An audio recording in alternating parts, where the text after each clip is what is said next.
وبرکاتہ.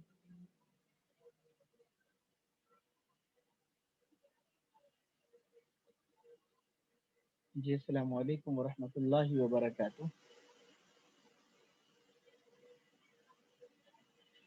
جی بسم اللہ الرحمن الرحیم.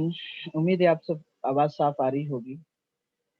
بات چل رہی تھی مفعول فیہ کی. مفعول فیہ میں نے عرض کیا تھا کہ مفعول فیہ وہ ہے فعل کے بعد آنے والا وہ اسم جس میں زمان یا مکان کے معنی ہوں. ٹھیک ہے.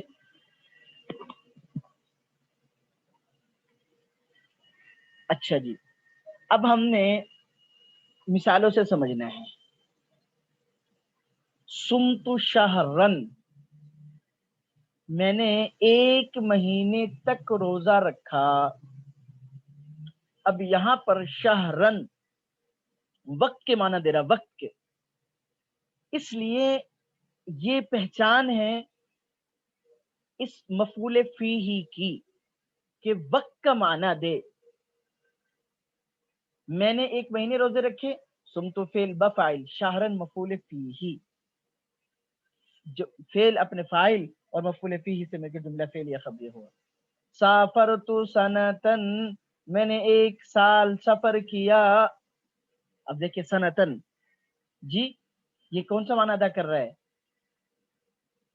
سنتن کون سا معنی ادا کر رہا ہے؟ مفعول فیہ یعنی وقت کے معنی، ایک سال. تو اس لیے کیا ہوگا مفعول فیہ، جملہ فعل یا خبر ہوا. نمت البارحۃ، نمت فعل بفاعل، البارحہ گزشتہ سال، وہ نہیں گزشتہ رات، گزشتہ رات. تو پھر کیا ہوا؟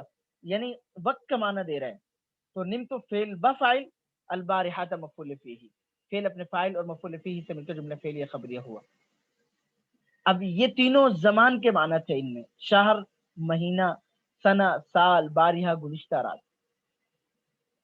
اچھا اب اگلے دو ہیں، ان میں جو ہے نا جگہ کیا ہونا. زرت مکہ تھا، میں نے زیارت کی مکہ کی.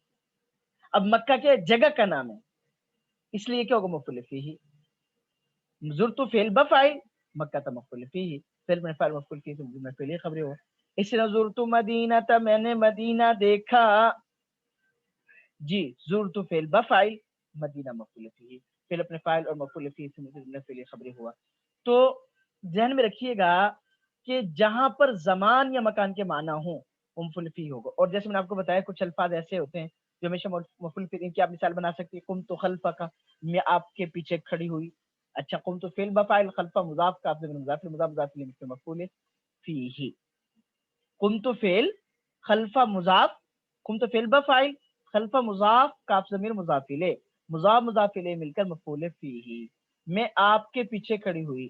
اچھا صلیت امامک، میں نے آپ کے سامنے نماز پڑھی. صلیت فعل بفاعل، امام مضاف کاف ضمیر مضاف الیہ، مضاف مضاف الیہ مل کر مفعول فیہ. پھر اپنے فاعل اور مفعول فیہ سے جملہ فعلیہ خبریہ ہوا. بات سمجھ میں آ گئی جی؟ اچھا جی.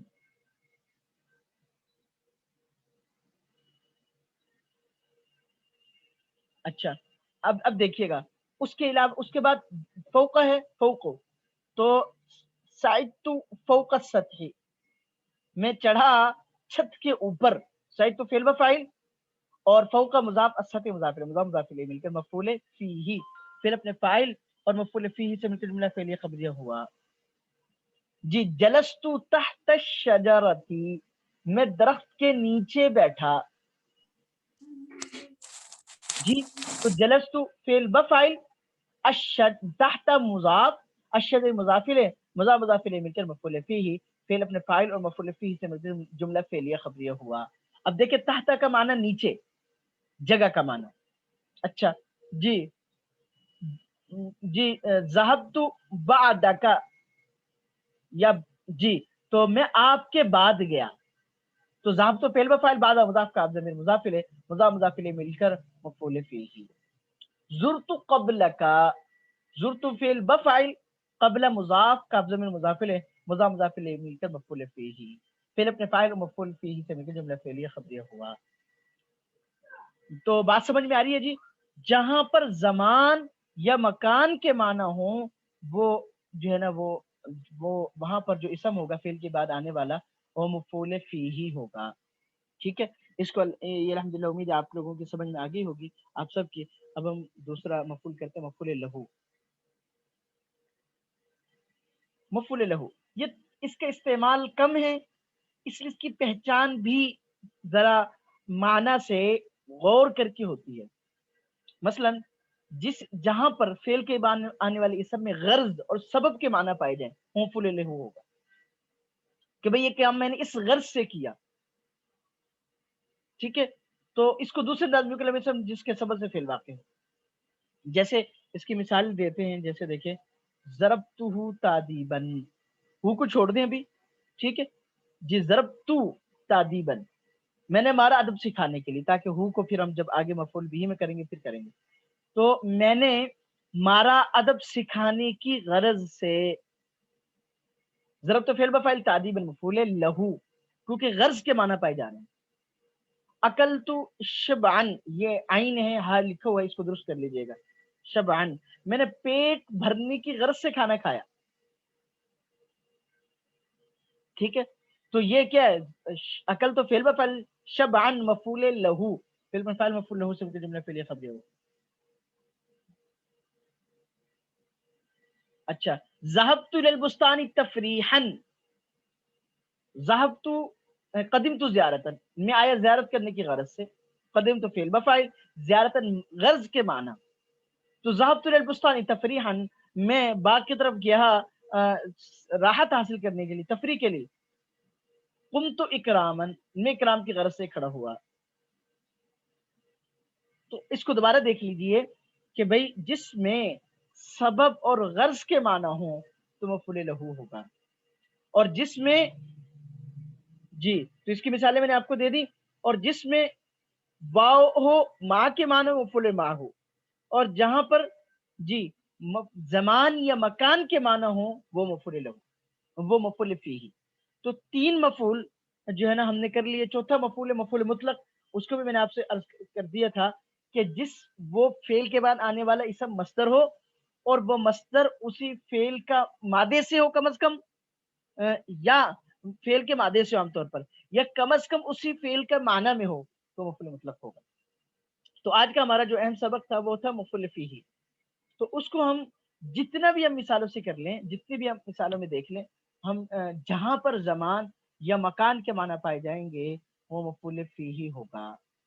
تو اس کی آپ لوگوں نے چار مفعول ہو گئے. ٹھیک ہے. ان کا اس چاروں مفعول کو ملا کر جو ہے نا, مطلب ان کو ملا کر ان کی پہچان الگ الگ ہے. ان پہچانوں کو کر لیں تو مفعول بہ کی پہچان جس کا استعمال بکثرت ہے وہ آسان ہو جائے گی. وہ انشاءاللہ میں کل عرض کروں گا.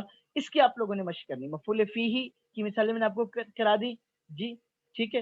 اور یہ جی دیکھ لیں تین مفعول وہ جو ہے نا مطلب ظرف زمان کی ہیں اور دو ظرف مکان کی ہیں. ویسے زبانی میں نے آپ کو اور اس کے علاوہ مثالیں کروا دی ہیں کہ جہاں پر فعل کے بعد آنے والے اسم میں زمان یا مکان کے معنی پائے جائیں وہ اسم مفعول فیہ بنے گا. بات سمجھ میں آ رہی ہے جی. جیسے میں نے آپ کو اور مثال دی, قمت خلفک, جی جلست امامک, صلیت جی صلیت اللیل, میں نے رات میں نماز پڑھی. صلیت الصبح, میں نے صبح میں نماز پڑھی. جی صلیت وقت الضحیٰ, میں نے چاشت کے وقت میں نماز پڑھی. جی زرت وقت العصر, میں نے زیارت کے عصر کے وقت. تو جہاں پر زمان یا مکان کے معنی پائے جائیں وہ ہمیشہ اسم مفعول فیہ ہوگا. اور غرض والے معنی میں نے آپ کو بتایا جہاں پر اس کا استعمال تو کم ہے لیکن پھر بھی غرض والے معنی. اب وہ غرض والے معنی وہ وہاں قرینے سے پتہ چلے گا کہ یہاں پر مفعول کو کسی سبب سے لائے جا رہے ہیں تو مفعول لہو ہوگا. تو امید ہے آپ سب کو یہ بات سمجھ میں آ گئی ہوگی. اس کو مزید آپ دہرا سکتی ہیں, اپنے ذہن میں بٹھا سکتی ہیں. انشاءاللہ کل ہمارا مفعول بہ ہوگا جو تفصیلاً ہے, جس کا استعمال بکثرت ہے, جو تفصیل کے ساتھ زیادہ باقی ہوتا ہے, اور اس کی پہچان بھی ان کی پہچان کی وجہ سے اس کی پہچان آسان ہے. اس لیے سب سے آخر میں وہ کروایا جائے تاکہ اس کی پہچان ہمیں جو جس کے استعمال بکثرت اس کی پہچان ہمیں اچھی طریقے سے ہو. اور ان کی پہچان جس طریقے سے ہم نے کروا دی ہے اس کو آپ ذہن میں رکھیے گا. اللہ پاک ہم سب کو صحیح سمجھ نصیب فرمائے. اور اللہ پاک جو ہم پڑھیں کہیں سنیں اللہ پاک ہمیں اس پر عمل کی توفیق عطا فرمائے. کسی بہن کے ذہن میں کوئی بھی سوال آ جائے کرے اور ضرور پوچھ لیا کریں، انشاءاللہ تعالی اس سے سب کو فائدہ ہو جاتا ہے. اللہ پاک ہم سب کو عمل کی توفیق عطا فرمائے. السلام علیکم ورحمۃ اللہ وبرکاتہ.